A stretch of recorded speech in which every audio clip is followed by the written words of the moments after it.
Welcome to the Cincy Postcast. I'm Kevin Wallace, and before we get started with today's episode, I'm going to tell you about our great friends over at Streetside Brewery, because they're the best daggone brewery you're going to find in the city of Cincinnati, in the area of Cincinnati, okay? Located in the Columbia, Tusculum-ish, East End-ish, Linwood-ish area of Cincinnati. You will find them in a very fun, very cool neighborhood next to the local Post, which I like because, the Post. And there's all sorts of cool stuff going on over there. Okay, so you're going to have a great time when you go out and visit Streetside. They have delicious beers. They have delicious food. They have a lovely patio. They got live music on the weekends. They do events all throughout the week. What more do you want? Oh, you want to drink it at home? They got it at home too, okay? Streetside has got you covered. I am so excited. I'm going to punch the microphone again, okay? This is good stuff. You're absolutely going to love what you try with them. And they got a wide selection, a huge variety at the brewery. So there's something for everyone. They even have some non-beer options as well, if that's not, your speed. So huge thank you to Streetside for sponsoring this episode, and thank you, listener, for checking them out. And on today's episode, well, there's not a lot of FC Cincinnati going on, right? So this episode, we decided to catch up on some Patreon questions. We got a lot of listener questions, and we are here to answer them for you. There's a lot of FC Cincinnati talk. There's a lot of not FC Cincinnati talk, okay? We run the gamut here, but you put all of it together and you will have yourselves a very lovely beginning to the mid-season, off-season postcast.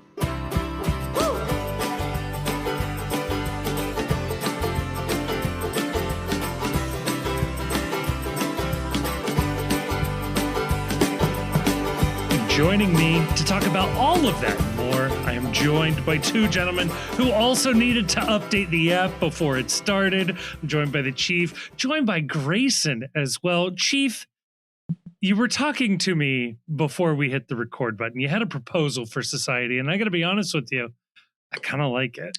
Yeah, I think it's really simple. I think everybody would get behind this. I think that every piece of software that you use is limited to 3 updates a year in a calendar year. Okay. And once they exhaust their 3 updates, they must wait until the next cycle begins before they can do another update. Because I am sick of everything needing to update all the time and it doing nothing. And I understand that this is the point where some nerd says, well, they're doing important fixes to security and things that I don't care. I do not care.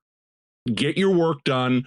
Push all the updates out, or conversely, figure out a way to do it when I'm not using the damn app. Figure out a way to do it when I'm not logged in or when my computer is shut. Figure out a way to do that. We can orbit the moon. We can't land on the moon, but we can orbit the moon. Surely somebody can figure this out right now in the year of our Lord 2026.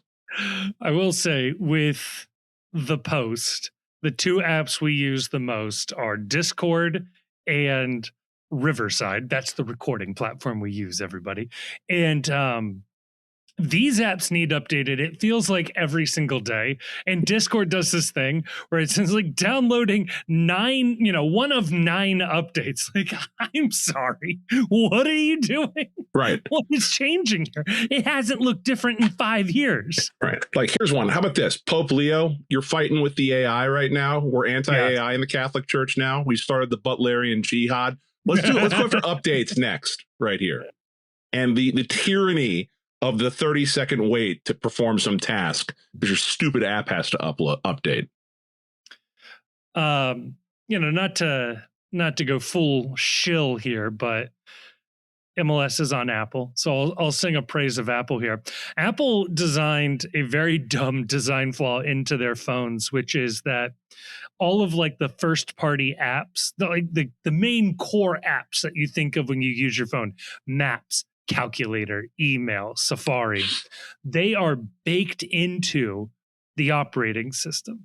So they actually can't, or at least this was the case forever and ever and ever. They might have changed this just recently, but they couldn't push updates to these apps without doing a full update for the entire operating system. And they only updated that basically, or did a full feature push once a year. So like you were stuck with whatever the calculator app was going to look like for a year. Right. And people hated it. But Chief, I think there may have been something to it, which is like you had to live with whatever you pushed out for a while. Right. It's fine. Like I've never once been like logged into the calculator app because I needed to do some quick math and thought, man, it would be really nice if every so often this was unusable in the moment that I needed it. Never once has this crossed my mind. Grayson, I don't know if you're an Apple Music user, if we're strictly vinyl, but yeah. I noticed a lot of Spotify folks. I don't know if you know about this controversy. The app for Spotify pushed an update that changed the classic Spotify logo that everybody knows and loves. I did hear about this, yeah. Into like a glossy image of a disco ball. Yeah, I was in Chicago actually last weekend with some folks who were Spotify users, and they spent a lot of time talking about the change in the logo. That really upset people. Feels like a lot of time to invest in a logo of an app. I do enjoy that Kevin described it as the classic Spotify logo. This product has been around for like a decade. Like nothing about this is classic at all. Like classic logos, like the Nike swoosh is a classic I'm logo. Checking I'm checking which podcast we're on. Oh yeah, we are on the Postcast. 10 years is a long time. Ancient. Yes. Okay. Ancient. A lot of you can get a lot of history. A lot of history up that road. That's like five. That's like 5 Bradley Carnell coaching positions. Okay, honest to God, I need your best guess. When do you think the company Spotify was founded? 2006. Is this like a Nintendo situation where they were making playing cards back in the 1800s? Because if so, I'm out. They've been making Lutefisk since 1890. Yeah, right. I'd say Swedish rapper Lutefisk. Right? Yeah. I don't know, like 2010, 2011. That feels right. All right, Grayson, what's your guess? 2006. It's 2006, baby. Hey, April 23rd. If you were looking to celebrate their birthday, were they selling ringtones? What the fuck? I don't know. I don't know, question. But I always assume that this stuff has been around longer than you think, because like you got to think like, okay, like I found out about it year X. People tuned into tech, found out about it a couple years before that. And the CIA put its seed money in a couple of years before that, you know? So you guys would be forgiven for feeling the later time date. So the company started in 2006 because they saw it was a Cuban microwave emitter company, right? And they realized that technology didn't work, so they were like, okay, well, we can still use the sound, right? Technology. Hold on to this one. This is actually called the Helsinki syndrome. So, yeah. So, but they didn't release a product until October of 2008. Oh, you got to burn that. You got to burn that. You got to burn that VC money first. That's rule number 1 in startup. Like the minute you deliver a product, all of a sudden there's expectations. Like you got to deliver once you start doing something. Like if we really wanted to grift, the way to do it is we're going to start an FC Cincinnati podcast in 3 years, but we need seed money and VC money now so that we are prepared to launch the FC Cincinnati podcast. And then maybe when we launch it, it's more of a soft launch. We're not really trying to acquire new users, because the minute you start trying to acquire new users, that sets benchmarks and expectations. So what you do is you get your VC money, you spend 3 years planning the podcast. Then after you launch the podcast, it's more of a soft launch. You go through another round of investor class, maybe issue some different types of stock options at that point, or some shares at that point, some diluted shares. And then only after you've burned through that second round of investing, then maybe you start to think about actually delivering a product that people want. Or you sell out, you go public, and then take that money and then immediately start your next thing where you're trying to attract more VC money. Boom. Yeah. Didn't come to the US until 2011. So yeah, if you were feeling 2012, that feels right. Yeah, you were in that ballpark. You know, Grayson's point about the CIA starting that. Have you guys heard the conspiracy theory that the CIA started Bitcoin and that they're actually holding all of the Bitcoin right now, and that all the propaganda to drive I thought they Bitcoin identified up. the guy. Yeah, I thought he was like a CIA guy, is what it was. Oh, is that it? Yeah, that he's a CIA asset, and that like they're actually there's a conspiracy theory that goes that they're all holding all this money, and they've driven the price of Bitcoin up so that eventually the CIA will have all of the money to fund. Look, I guess throwing over what, like another fruit company? I don't know. Why not? I mean, obviously they're involved because the number one task of the CIA, if you ever like go through their history, is developing like sources of funding that don't come from the US Treasury. Yes. So, you know. Yeah. Makes sense. Spotify and Bitcoin. Something that sounds like a conspiracy theory, but even the most tinfoil hat, hardcore, tech gurus out there acknowledge this and will tell you it's a good thing. Tor, the decentralized dark web browser. Yeah. And the Onion network that the Tor browser then uses to look at that. It was literally created by the CIA as a way of having discrete communication. So wait, hold on. The Onion network, and now the Onion runs InfoWars. Literally, Dang. It's all coming together. Okay, all right, stop. We got to stop this line of conversation because segment 2 for the next episode, the draft is going to be conspiracy theories. Oh, good. The roster build is going to be conspiracy theories for the next episode. We're done. The problem with conspiracy theories is that, and I'm not going to go into a specific one, but like describing stuff that it is acknowledged and known and documented that the CIA did makes you sound crazy. Yes. Like there's like 25 examples where if you said them in polite company, people would roll their eyes and write you off, but they are like documented, established historical facts. Like I'll give you one. If you've never heard of this, because I have to believe we have at least some skewing younger listeners, a fun Wikipedia article, Iran-Contra. Okay, just peruse the Iran-Contra affair. And you're going to read it. Tell me if you recognize any names that are in the article. Oh yeah, you might. Yeah, I'm sure some of them have been on the Nelk Boys at this point. Yeah, no, it's the Iran-Contra is kind of like a prequel to, America early 21st century. It's the episode 1 that explains so much of what goes on. End of the 90s, early 2000s. I could never get over Oliver North going on Fox News, like criticizing anything that like was going on. I was just like, hey man, I don't think you got a lot of room to talk. Right? Oh Lord. This is what we get into when there's no FC Cincinnati news. This is the mid-season off season in full swing right here. Our podcast is included in the famous MLS daily newsletter, and I worry we're going to get kicked out by the end of the summer.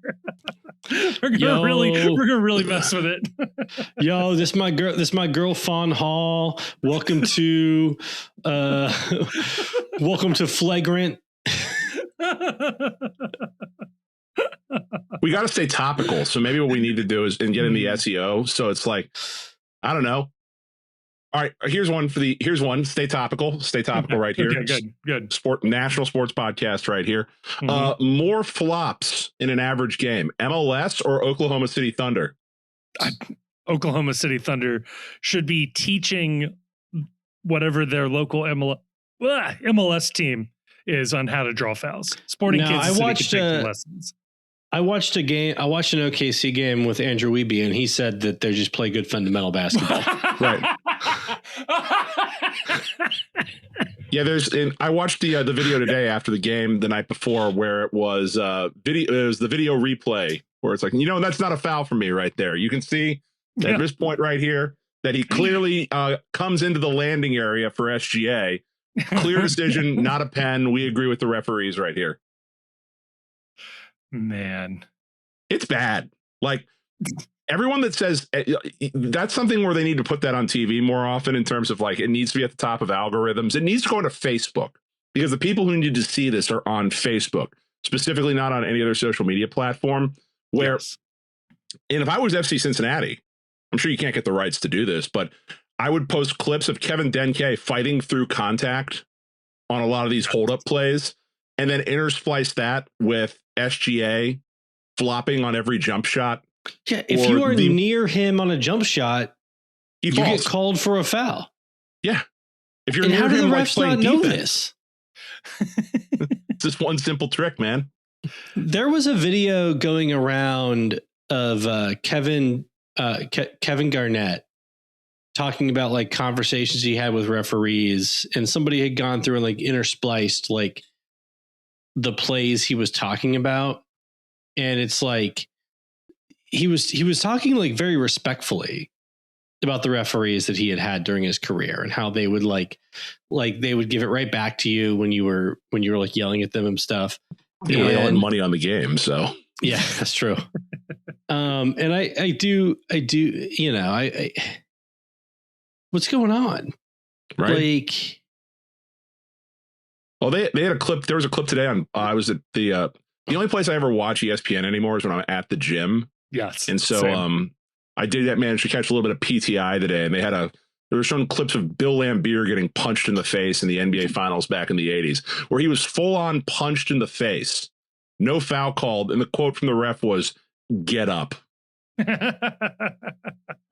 We're getting to the point where like the sort of window is shifting so much to where I saw somebody post a clip of a Kobe Bryant playoff game being like, the game's not as hard as it used to be. And I'm like, man, I'm not that old. I remember when they complained about that being soft. Right. Like, yeah. I mean, it's true. It is true that they have progressively complained about the NBA in particular being softer, like every generation or half generation of players. Right. Yes. They weren't wrong. Right. That's the thing. But the thing was that like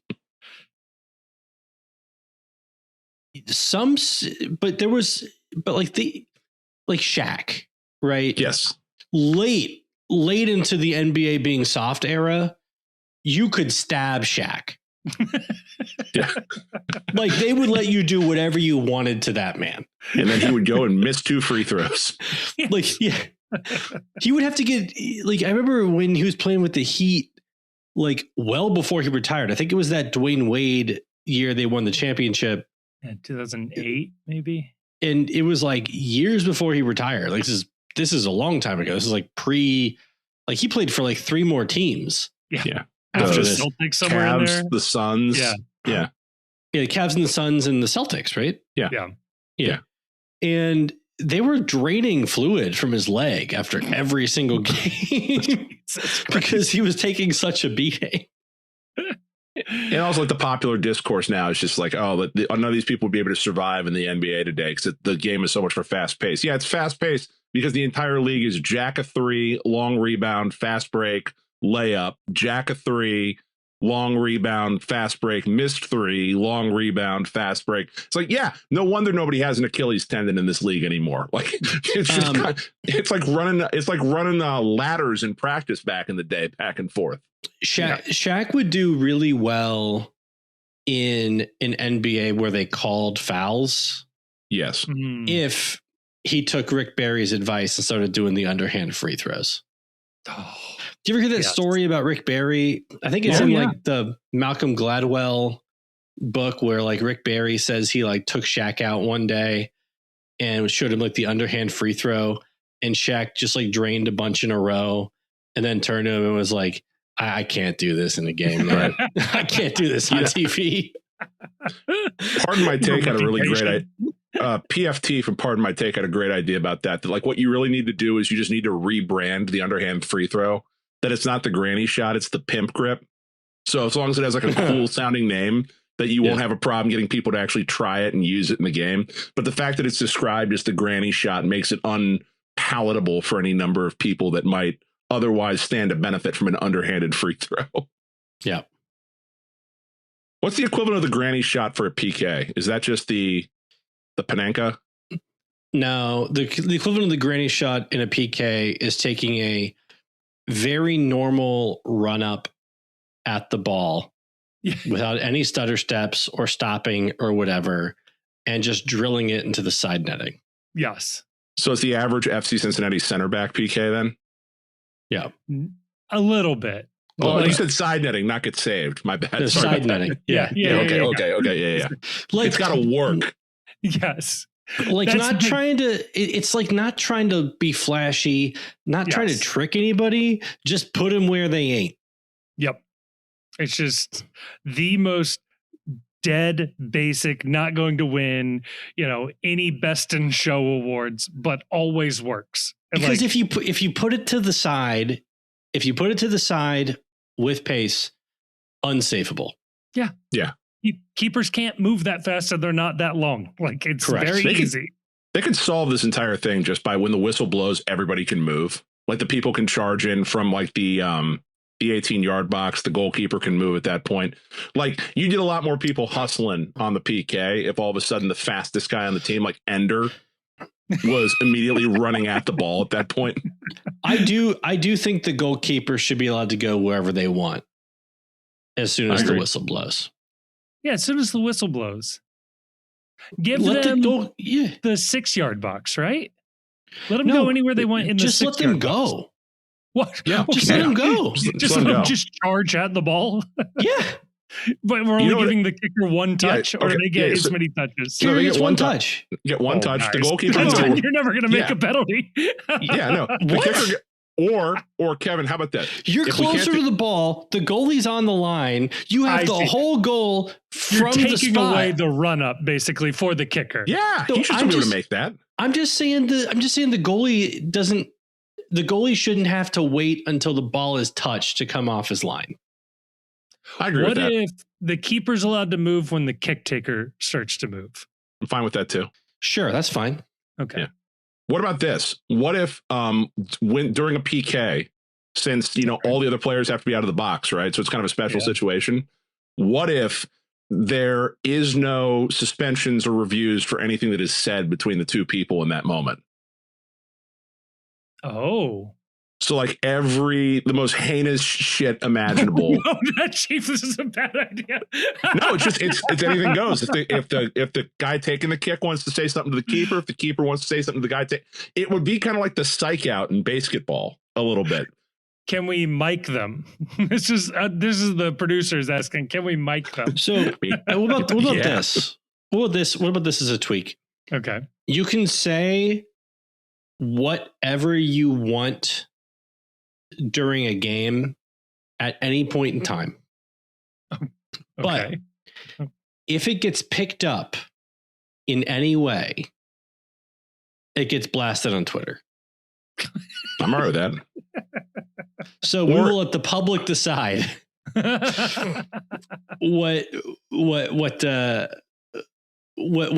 whether something needs to be punished or not. Everybody's going to cancel culture. Yeah, we'll let cancel culture decide. Yeah. What is cancel culture if not democracy? The punishment will just be commensurate with like whatever the prevailing cultural mores are at the time, right? So like if you did it between like basically the first like year and a half of the second Trump administration, you're fair no suspension. Yeah. Right. But we're getting into a point in time where like maybe you got to sit out for a little bit. Get your racial slurs in, or get your really heinous stuff in before the midterms is what I'm hearing. Yeah, like it's just read the room. One of my favorite bits of this is people rediscovering things from the past, like when new generations of internet citizens, the Eternal September, discovers Robert Downey Jr. in Tropic Thunder. They're like, whoa, we should get mad about this. No, you're not allowed to do that. Okay, you can't do a retroactive ban. I know people do it, but you can't be doing that. We already decided at the time it was fine. It was funny. Yeah. Like if the movie had been bad, maybe I'd be open to it, but the movie was really good. He was nominated for an Oscar for that role, by the way. Pretty awesome, right? Was he? Yeah. Are you sure? Best supporting actor. I feel very confident about that. I think just in the movie he was. No, in the movie, there's a very funny thing with Kirk Lazarus presents the Best Actor award and he wins Best Actor. But with the tradition of the Oscars, that implies that Kirk Lazarus won the year before as Best Actress. Best Supporting Actor 2009, Tropic Thunder. Oh wow! Okay, good for him. Nominated. Man, would that have been funny if he would have won? He was great in it. It was fantastic. Who did he lose to? 2009. Who would have gotten this? Best actor in a supporting role. Oh, you know who. Wait. Was it Alan Arkin for Little Miss Sunshine? No. 2009. Josh Brolin did not win in Milk. It was the Oscars in 2009? It was the 81st Academy Awards presented in February 22nd, 2009. Okay, so the movie would have come out in 2008. Philip Seymour Hoffman was also nominated. Was it Jeffrey Rush for the King's Speech?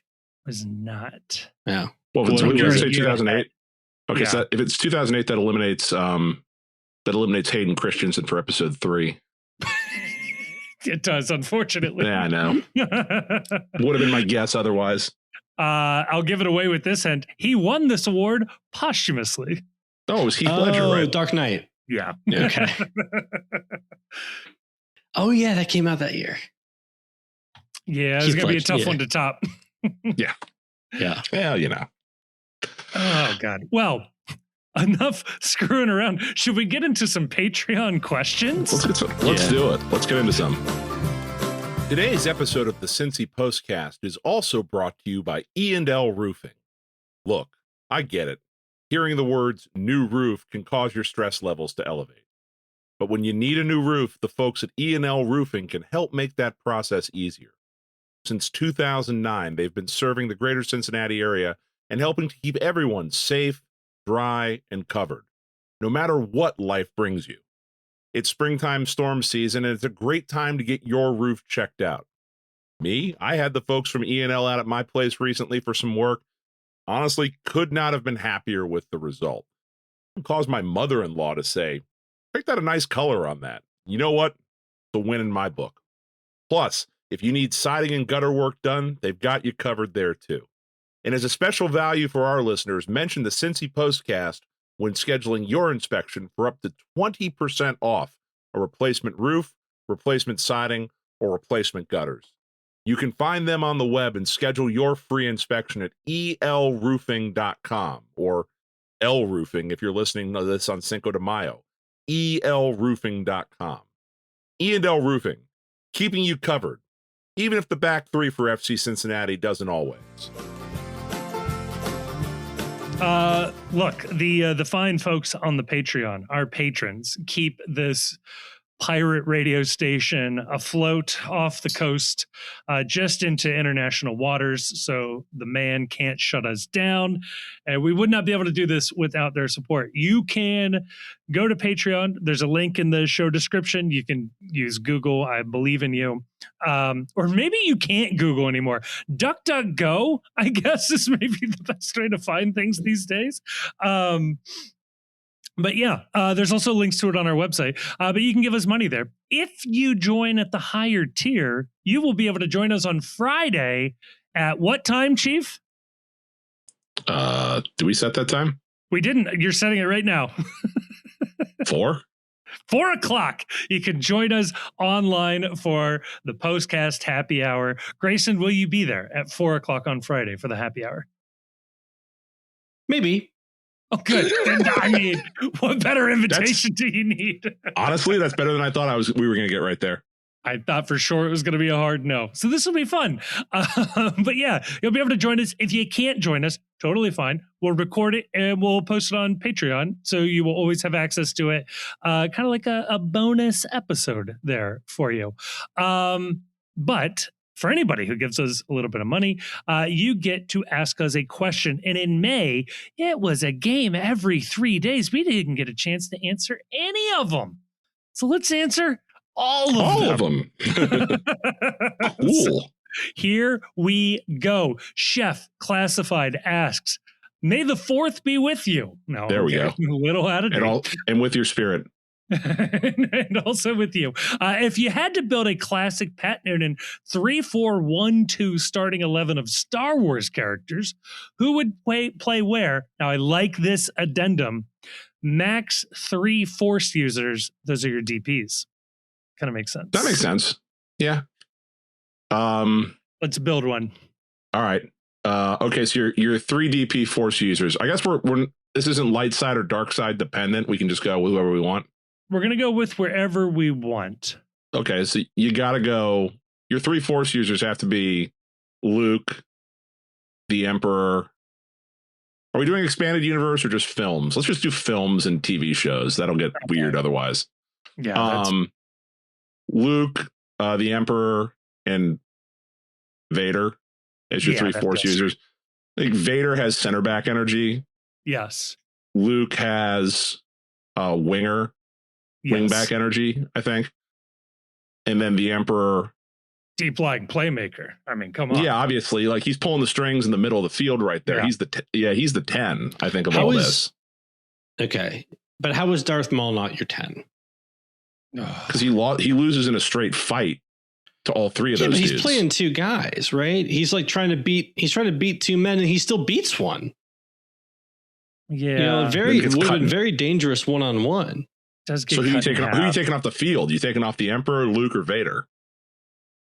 You only get 3 Force users. The Emperor. I mean, are we talking young Vader? Or are we talking old Vader? Because old Vader, not the most mobile. So that's why he's a center back. Would you say Matt Miazga ask in the back line? Yeah, I need Anakin Skywalker, Matt Miazga, not Darth Vader, Matt Miazga. Yeah, so maybe Anakin let's go Anakin Skywalker instead of but Darth then you Vader. run into like the decision making. He's a little bit. He's not great at. He doesn't have a lot of like positional awareness. Do you want Dooku on the back line instead? He's washed. He's old. No, but you know who's not a Force user, who is definitely a max 10 player you swat in there, is General Grievous. Oh yeah. That feels like cheating. That feels like cheating, but yes, I'm here for it. That's why we got to do it. Yeah. He's in a movie. He is, but like I guess droids are okay. He's got 4 lightsabers. He doesn't use the Force. He is not a droid, sir.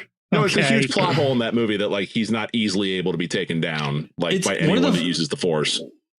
One of the probably the dumbest, funniest moment in the entire series is when he's like, Count Dooku has taught me some of your Jedi ways, and he just like pulls out 4 arms and just starts like spinning the sabers like really fast. It's like, oh, that's like a classic Force trick. Yeah.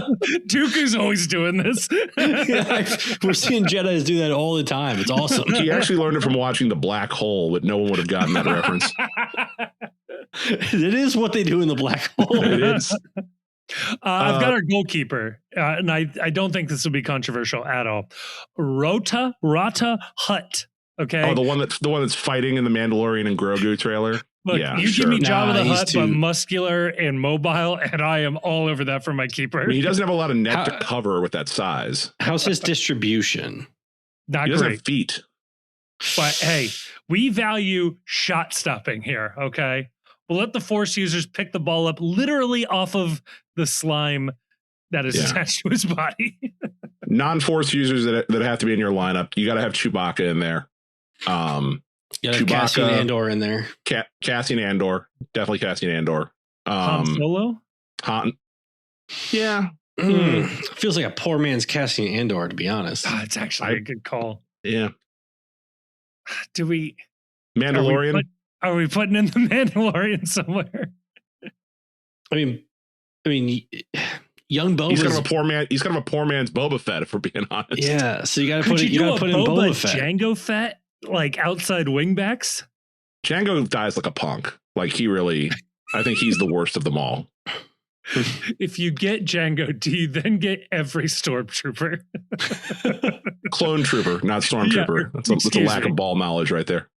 Can I get a couple trillion clones? Hold on. Can we get a check in on like who's in the team and where they're playing? Because I'm losing track. Okay, we got one of our strikers is Luke because we're playing our Fat Noonan system. So one of our strikers is Luke. We're putting. Let's pair him with Anakin. Let's do the father son duo up top. There's some chaos energy I like there.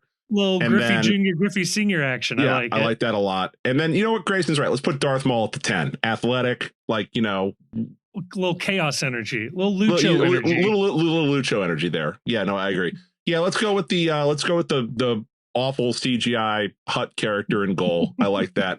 Center backs, I think Chewbacca at the center back. Yeah. Left center back, let's do K2SO. K2SO, I like that. Yeah, Andor's robot from Rogue One. Like that a lot. Yep. And then do we want Luthen from Andor as our center back? He's the coach. He's the manager. Okay, he's the manager. He's definitely the manager. And then let's put another big body at center back.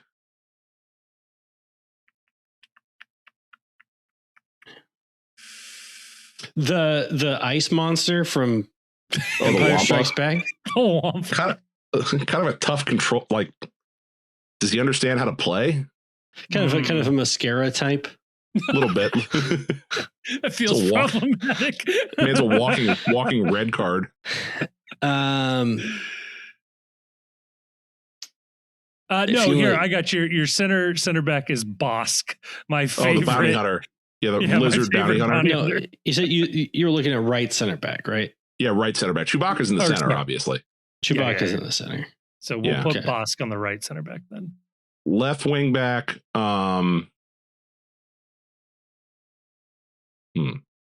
Andor, little adventurer. Andor, yeah. We got Andor gets in behind. Yeah, Andor on the left wing back, right wing back. I think that's where you go, Mando.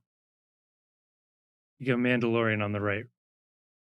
Yeah, because our right wing back really until Buka has always been kind of a liability. Yeah. Now, now we need two midfielders. Defensive mid. Lando Calrissian. Come on, baby. It's just style. It's just pure joy. You don't want your defensive midfielder to be stylish though. You want him to be just a dude that like he's a little silky. Yeah, he's not going to put the dirty work in. I don't know. He could double cross you though. He's doing some dirty work out there.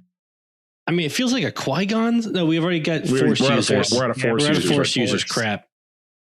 Padme. Distract everyone a little bit. Like a Nagby type. Sensitive? Do we need to be careful? No, she's not. No, she's not Force sensitive. She's regular. As far as we know. Box to box, I'm going Wedge Antilles. Give me the ultimate survivor. Sure. All three original trilogy movies. All right. So that's the team.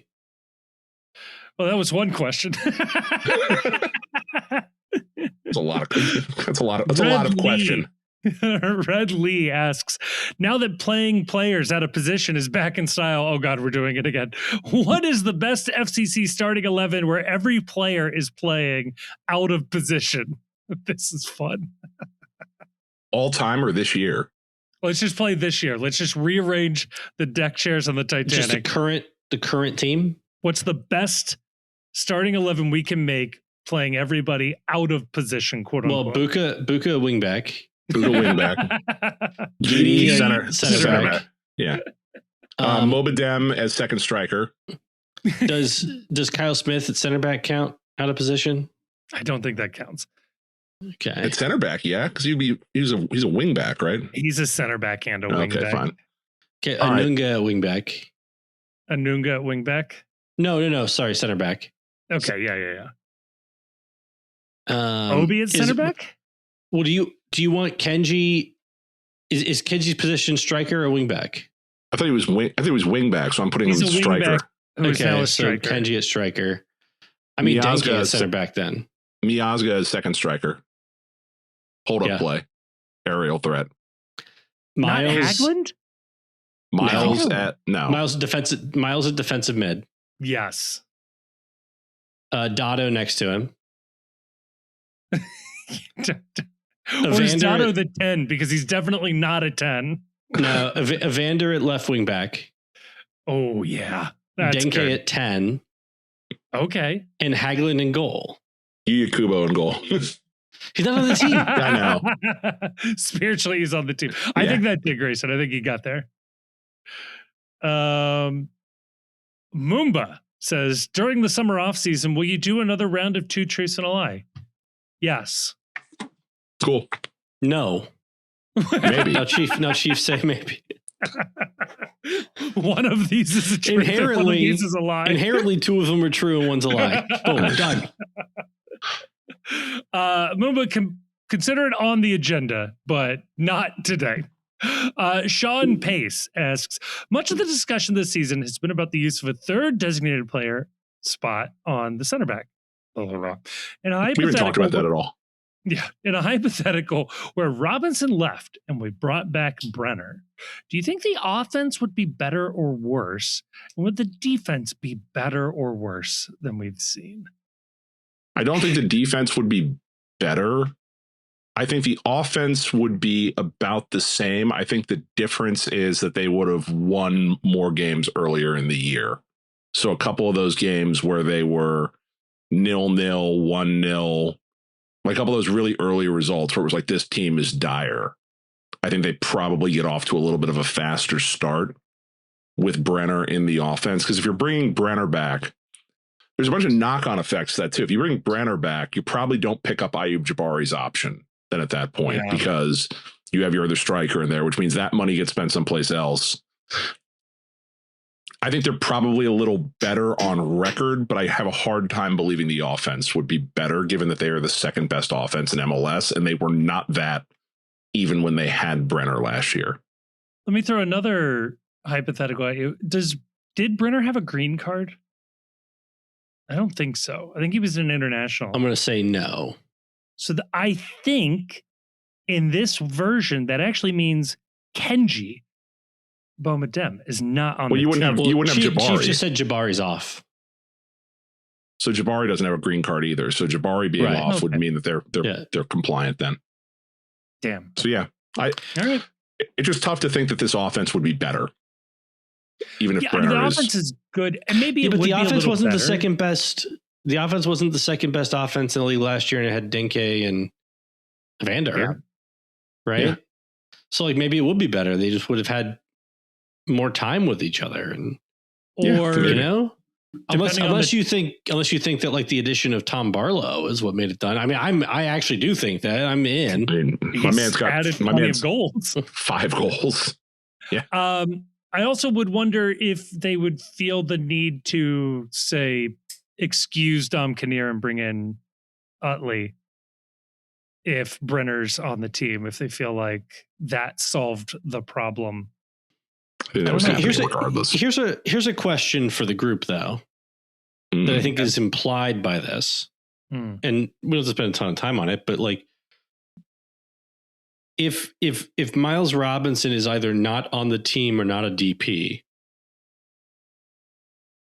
how do you use the third DP spot, or do you use it?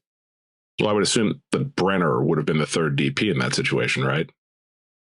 Well, Brenner's gone, right? Oh, so let's imagine a world where Brenner's not an option regardless. Yeah. And Robinson's not a DP, therefore not on the team. Not on the team. Or Tan. Yeah. Not on the team. So he's not on the team. He's not on the team. Brenner's not an option. Okay. Then I think you play with two DPs and you use the extra GAM until you get your chance to make your big signing. Because I think, honestly, at some point in the near future, and this sort of ties into Neymar and the Neymar rumors, this team's going to have to make a big signing. Like, it's not enough anymore to roll with two really good DPs. Like, the best teams in this league are adding superstars. So my preference, and I'm open to the superstar argument, but I would go and look for either I would look for the best approximation you can get of OB plus Nagby. Yeah. Or just Nagby. I've always liked the right. Why not? Somebody not like him specifically, but I would put a midfielder behind a DP midfielder behind a Vander who you're expecting to have a lot of usage. Yeah. It's like a constant. And in that middle third, especially. Yeah. I think that's the best way to do it. I've always felt like building the core of the team is good. And, striker, attacking midfielder, defensive midfielder, or deep lying midfielder is a good philosophy. I don't think center back is necessarily out of that equation. You just have to. I think it is. I mean, go find whoever Obi is, whoever 2022 Obi is, honestly. Yeah, right. No. That's better than center back. That player plays closer to the front. That player plays closer to a Vander. Yeah. Not only that too, but I mean, if it's a DP situation, you could go get Prime and Golo Conte. Money is not an option. It is not a restriction at that point. I mean, the Conte type, or the or even the guy who I'm blanking on his name. The guy who kind of replaced Conte. No. Is the but that kind of player you could find that guy. Yeah. Money's no option. Money is no concern. You can do that. And I'm of the mind completely now that the majority of your DPs need to be midfielders. I'm of the mind that it might need to be all three, but spend the most money on the guys who touch the ball the most. Makes sense to me. B Grub asks, this question may seem incredulous, but I would legitimately love an answer for it. Why does Pat Noonan dislike players who are fun to watch? Dotto and Ender are the obvious examples. I think that's been sort of disproven a little bit over the last couple of weeks with how Dotto's played, but B Grub did ask this 2 weeks ago, in fairness to them. Yeah, no. I figured as much. With Ender, yeah, he's fun to watch. He's fast and doesn't know what to do with the ball a lot of the times when he finally gets it in the end. He had a nice assist to Tom Barlow in the closing of the Orlando game, but I mean, I don't know. He's young. There's hope for him still, but his number one skill and his number two skill and his number three skill appear to be speed, and the fourth skill seems to be lacking. I think Noonan doesn't like high variance players. That's it. And he's willing to put up with it if it's literally Lucho. Yeah. Otherwise, he doesn't want to see it. A more predictable team is easier to coach and game plan around, and everybody else on the field knows what their job is. It is less interesting to watch. I would be I've thought this for a while. I would be very interested to know if you could get Noonan and you'd never get him on the record on this, I would be very interested to know his candid thoughts about Evander. Because I think that Evander is an incredible talent. He is incredibly productive offensively. I guarantee you Evander's defense drives Pat Noonan up a wall. And I'm curious if whether or not, if in the deepest recesses of Pat Noonan's heart, he wouldn't prefer a slightly less offensively dynamic player that actually presses and commits to playing defense. I mean, we know, and by know, I mean, we have as much information as we would ever get to conclude that it took Noonan a decent amount of time to really get on board with Lucho. Yeah. And Lucho was a player who you could say a lot of stuff with him, but for a significant period of time, kind of in the middle of his beginning and his end, ran his ass off pressing. Yes. Yeah. It feels like that he probably loved Lucho's defense and his effort on defense a lot more. I'll bet he loves dealing with Evander on a day-to-day basis a lot more, just based on which is like there's a life lesson in there, and that's that you don't have to be the perfect employee. Just never be the employee that your boss dreads seeing when he walks into the office. Yeah. Also, even if you are the perfect employee, still be pleasant to work with. Right. It's the easiest thing to control. Yeah. Is how nice you are to people. Yeah. I'll throw another reason out there, specifically for a guy like Ender, for example, a guy who has like these, wild, creative attacking moments and stuff, which is great, but is missing, the defensive skills, the passing skills, the ball winning skills, all of these other things. That player is more limited overall, even though they have a very high ceiling on this one particular skill. If that player was better at those other things, they wouldn't be playing in Major League Soccer, especially from some of these countries that we're recruiting from. It would have already been picked up by a Portuguese team or a Belgian team, and it would have been in the European pipeline. So I'll throw that one out there. All right. Seth Rantoff asks, what is the best movie mask?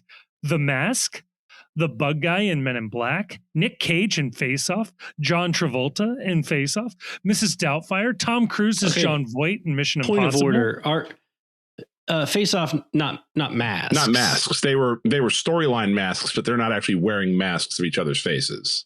Right, and their faces, like they're wearing each other's faces. They literally took each other's faces. I'm taking your face off. Off, yeah. What is a mask if not another face? I think a mask has to be artificial, like made from some like artificial element. Yeah, it has to be prosthetic. And one that you can don and doff. Right. Okay. So the best mask in film history is what he's asking for right here. Best movie mask, which does sound like specifically The Mask, not like the movie, but not literally the movie The Mask, although it's an option. I mean, like the mask itself is what we are asking is the best one. So it could be a crappy movie, but the mask and the mask element of it is what you want. Okay, then Boba Fett in Star Wars. That mask kicked ass. Or Darth Vader. Darth Vader is the best mask in movie history. I like, you know what I like? I like the ghost face mask from the Scream movies. Scream? It's like weird. It obviously doesn't move or anything, but it's weirdly expressive. See, if you're gonna go, the characters, like the killer character's body language in those movies is frequently very funny, and a lot of it relates to like how the head tilts and how that plays with like the unique features of that mask. Like for something that just doesn't have a lot going for it, it just feels so dynamic in how it's used in those movies. I was always partial to the Michael Myers mask from Halloween being a half-melted Captain Kirk mask from Star Trek. Have either of you seen Baby Driver? Yeah, where they buy the Michael Myers masks and they're actually the Austin Powers. So funny. I love that scene so much. Oh, man. I mean, I worry that you kind of have to bring in like all the superhero movies into consideration, although none of them really have like a great mask. Batman is the only answer if you're going that direction. And I'm okay with that if you want to go Batman. But famously in all the movies, the Batman mask kind of sucks. It's always very limiting. Yeah. It's also the one I, in my head, picture breaking or like being destroyed more often than the others. Also, they lie in every Batman movie about the Batman mask, right? Like the mask that you see when like there's close-ups and stuff is not like in any way, shape, or form like the actual mask that like Batman is wearing in the movie, because he otherwise wouldn't be able to like move his head. Right. Well, I mean, in the first Batman, it's like ornamental. Yeah, the first Batman movie, he'd turn his shoulders all the time, and they were like, "No, we can't ever have that again. That was ridiculous." I'll throw a weird one at you. The video game Oblivion has a really fun quest line with the Thieves Guild and the Gray Fox, and it has a very fun mechanic that when you wear it, you're a wanted criminal wherever you go. But if you take it off, any crime you committed while wearing the mask is immediately forgotten. It's sort of applied to this other character. So there you go. Getting elected is that same feat in America right now. So you just put it on and you're absolved of all sins. Drizzle asks, why do you guys think Evander left Portland? Was it all the waxed twisty mustaches like a villain from the 90s? I don't know that the 90s necessarily had waxed twisty mustaches. Yeah. He probably didn't want to raise his newborn in a town where his loved ones could be potentially tied to a railroad track. It feels like an 1890s problem, well, I mean, but yes. I think this guy nailed it. Yeah, okay. I think so too. Yeah. I think he nailed it. I think that's absolutely right, and we can move on. Yeah. Lucho was like, keep Portland weird. Nah. I do get the sense that he cares less about our answer than getting this specific question read. So mission accomplished. So, I feel like we've done our duty here. Well done. Well done. 3 more to go, but these are from our lovely voicemail. So here we go. Hey gang, it's Nate. First time, long time, and all that jazz. I just had a question that I don't think anybody's really answering or really asking about the game against Chicago. I know we're all aware that Kyle Smith, the Cincinnatian, but not only is he a Cincinnatian, but he is a LaSalle Lancer, and he was shown a red card. And as we know, the Lancers enjoy the color red. So my theory is that the red card was actually a boon to our chances because Kyle was comforted by that color red, and the team appeared even down a man.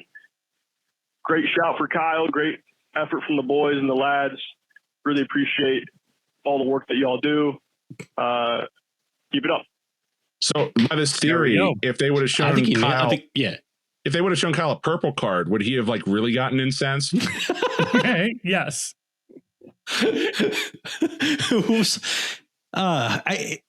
Kyle wouldn't get it. But I wish there was some way to like have somebody in the crowd show Kyle purple, and it becomes like the impetus for him to like kind of like really get it in gear, you know? We need somebody in like a matador outfit. The problem is purple flag. The problem is that like we spoke to Kyle. We did. Very nice guy. Not like exactly on our wavelength. Few are. Right. But it's not on it. That's not on him. Believe me. No, not on him. Not on him at all. Right. But it was just like one of those things where it's like, I'm not sure he like understands how stupid this is, and that it being stupid is like kind of the point. Yes. And so like, I think I think that this theory is sound. I just don't see a way to escalate it. Because I think we just need to like let Kyle be Kyle. Yes. Here's the real question that I think that we need to find an answer to. If you got a Kyle Smith custom Elder soccer jersey made up, would he sign it? He wouldn't understand it, but he would sign it. He would sign it, or would he stand on business? No, he would sign it, but he would be like, "What?" Why would you do that? Why would you do this? Why would you? You would not be able to explain it to him. Did you see his like joke to Orlando about like no state taxes in Florida and like the tax man and all that? It was too long.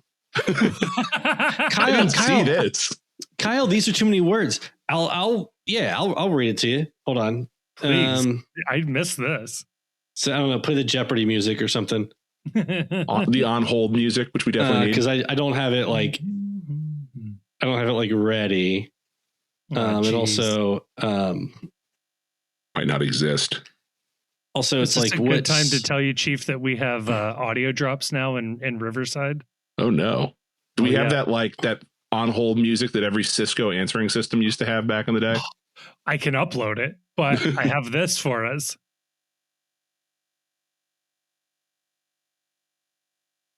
Never do that again. I did retweet it. I'm sure somebody liked the retweet. Let's see. Nobody liked the retweet. Here it is. Damn. Here it is. It's from @RealKyleSmith24. Very easy handle to find. I know y'all don't have state tax in Florida, but the tax man's still going to collect laptop. Guy behind laptop emoji. I even gave you a write-off, wink, salute, half face, hashtag taxes been due, hashtag all for Cincy, orange diamond, blue diamond.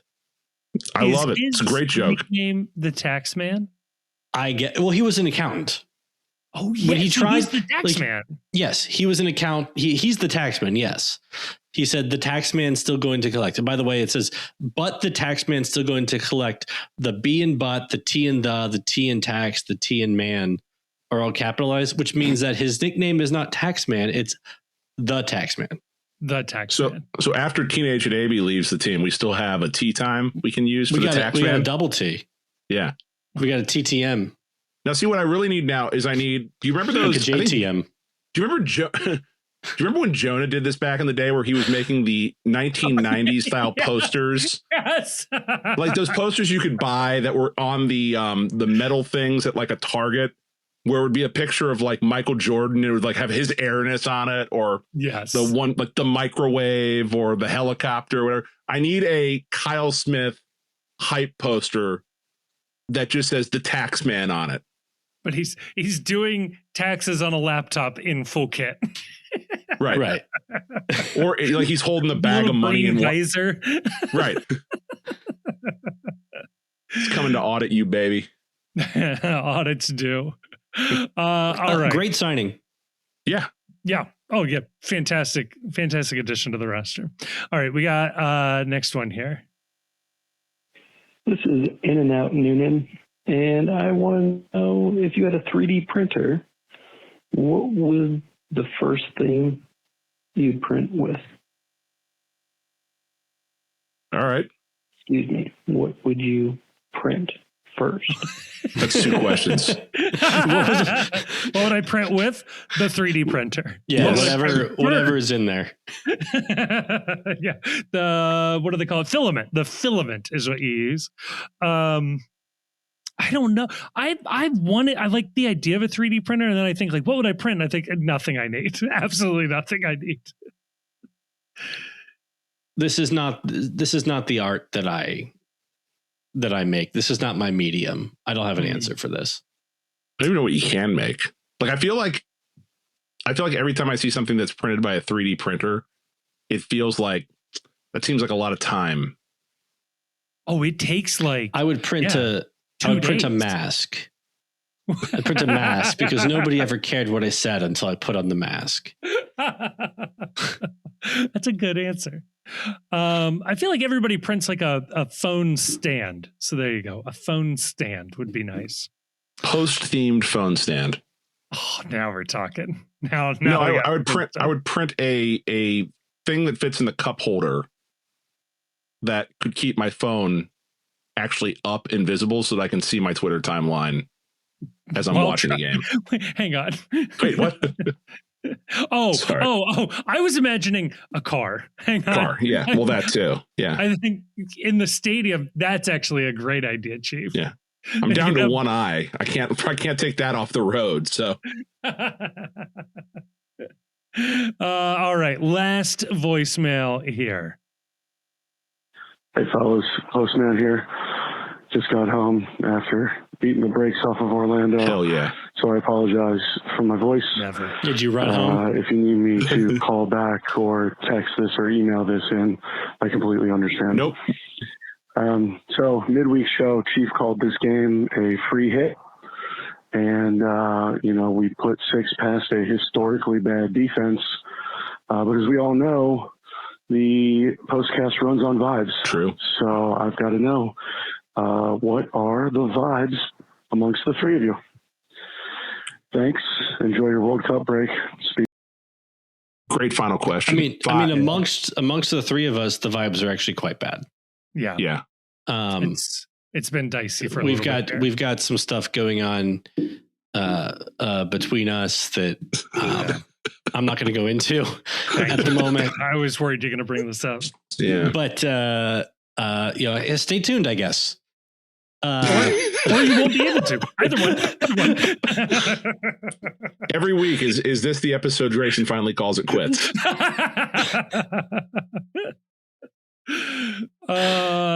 Well, Chief and I were post game on the Orlando game, but Grayson was not. Chief declared the game a free space before the game. You threw out the idea that I think I agreed with, that like if we had lost, and actually looking at how the rest of the results ended up, this is wild. I think we would be in 11th place in the East if we had lost that game and Orlando won that game. Now we're what, like 6th or 5th? 7th or 6th, yeah, something like that. But yeah, somewhere. We're definitely ranked. Yeah, we're definitely ranked. We're doing all right. But like it was we'd be like 2 or 3 spots. 7th, you're right, Kevin. Okay. And I think we would be 12th if we had lost to Orlando. I think I have that right. Yeah. Sure. So we would be 12th. Yes. Okay. I agree.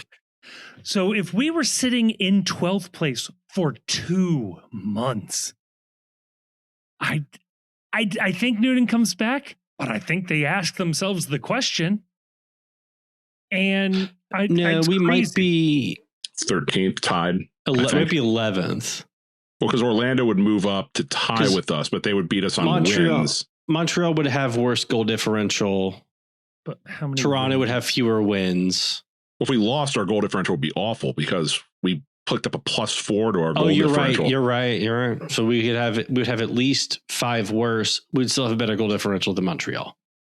Yeah, probably. Montreal has 4 wins. We would also have 4 wins. Okay.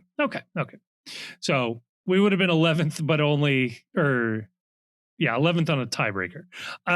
But we'd be behind Columbus, Orlando, DC. Yeah.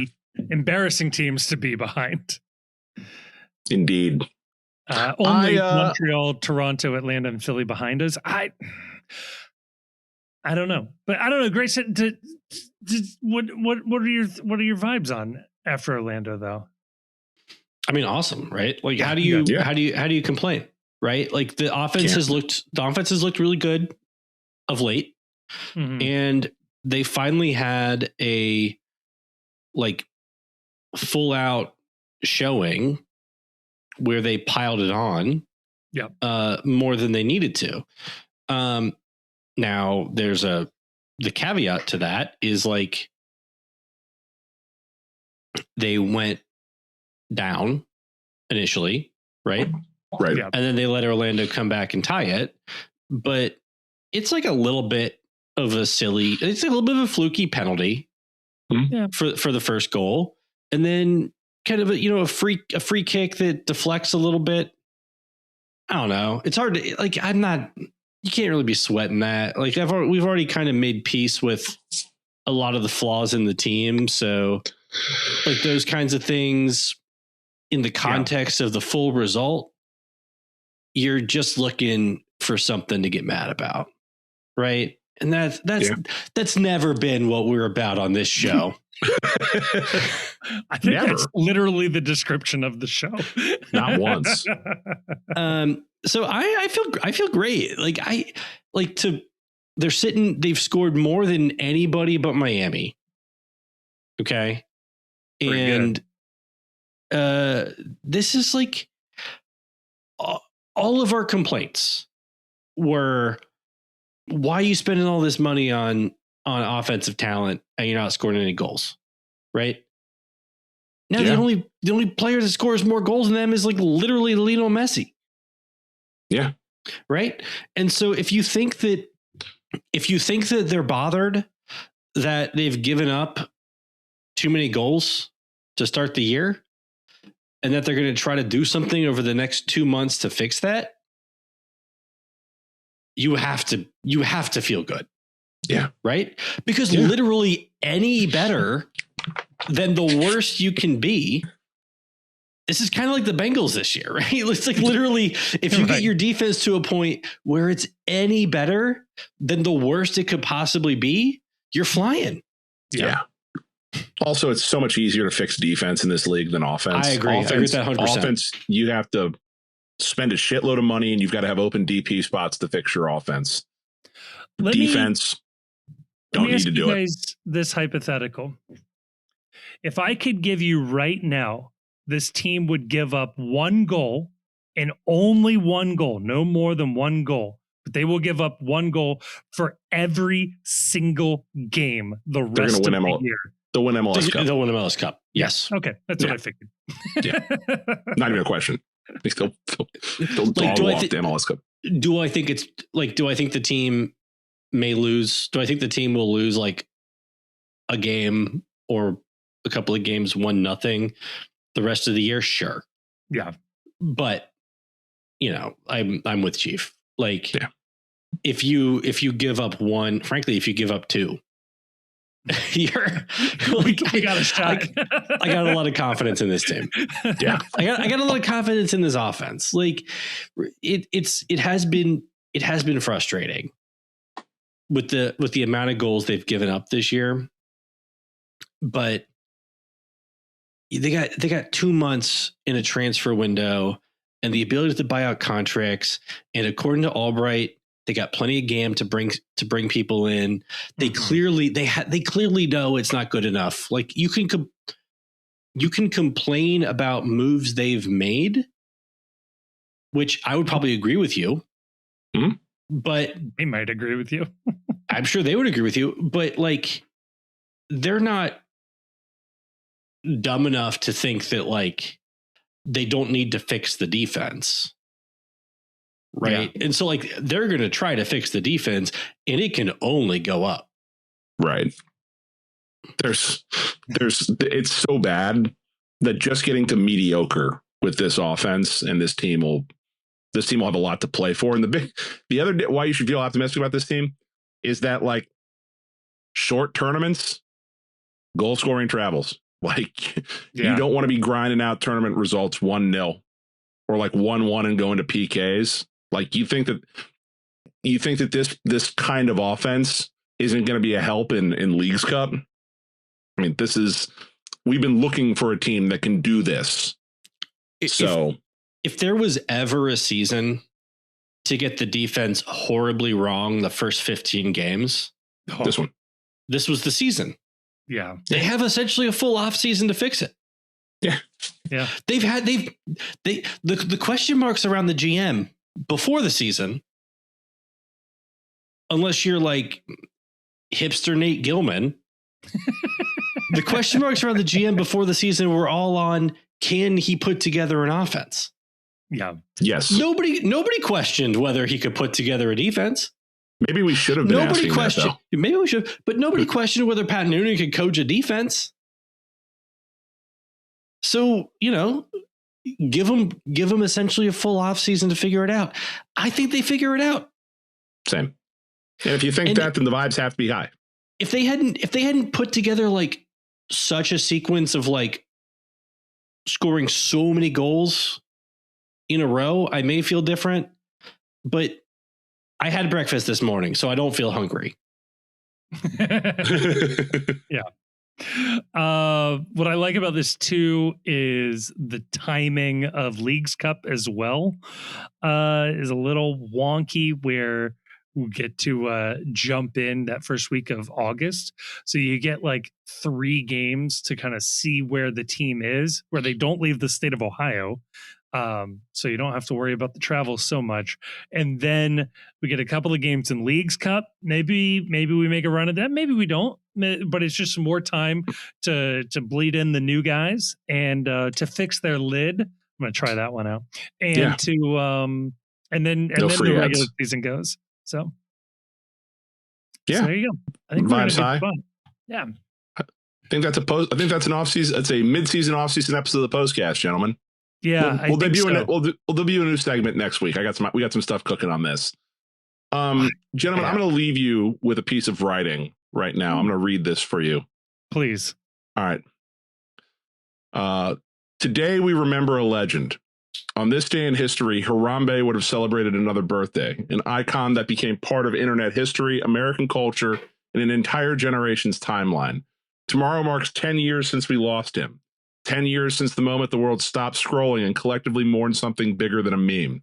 He became a symbol of loyalty, strength, chaos, unity, and the strange beauty of the internet, bringing millions of people together for one cause, never forgetting Harambe.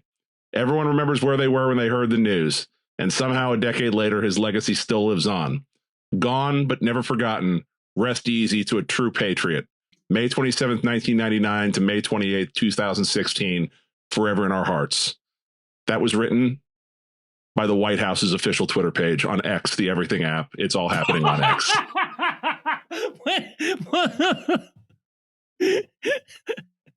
Maybe. Oh, man. We miss you, Harambe. Harambe made it to SNL UK this year. Yeah. Yeah. I don't know if anybody saw that. They make fun of like the Ian Wright meeting his like old teacher commercial. That's really funny. Yeah. I thought you was dead. Rest in peace to a true Cincinnati legend. R.I.P. Harambe. Fuck Columbus.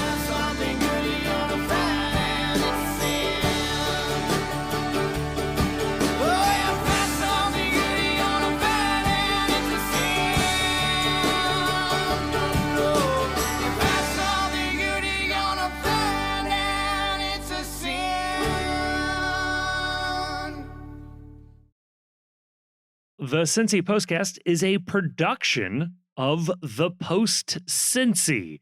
You can check us out online at thepostcincy.com. You can also follow us on Twitter and Blue Sky, Facebook, and Instagram.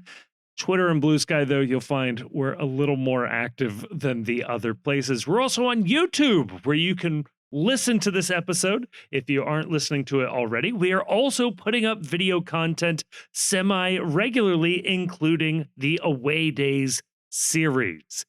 We want to give a huge thank you to Jim Trace and the Makers for providing the music for this episode. They're a lovely band, and you can find more information out about them in the description of this episode. And if you happen to enjoy what you just heard, can I please ask that you like us, that you rate us on whatever app you're listening to, and maybe more importantly than all of that, share this episode with a friend. When it comes up at work, you're talking about FC Cincinnati. I say, hey, I listened to an FC Cincinnati podcast. I think you guys will like it. It would really, really help us out. Nothing helps a podcast travel more than a good recommendation from a friend, family member. That would be awesome. When it comes to the sorting algorithms that control our lives, a 5-star review would be much appreciated. Also, leaving a sort of written review weirdly does more than that. That's how the algorithms work. So maybe say a nice or a mean thing, whatever. Just as long as you give us 5 stars, that'll really, really, really help us out. And if you are looking for more MLS content, check out our other podcast, The World's Gam. Again, a link will be in the description of this episode. That is where we touch on league-wide storylines and news, and we talk about other games and a couple other teams in there as well. I think you will enjoy it if you are just dipping your toes into Major League Soccer. A huge thank you to all of our sponsors. A even bigger thank you to all of our patrons over at Patreon. But maybe most importantly, thank you for listening to this episode.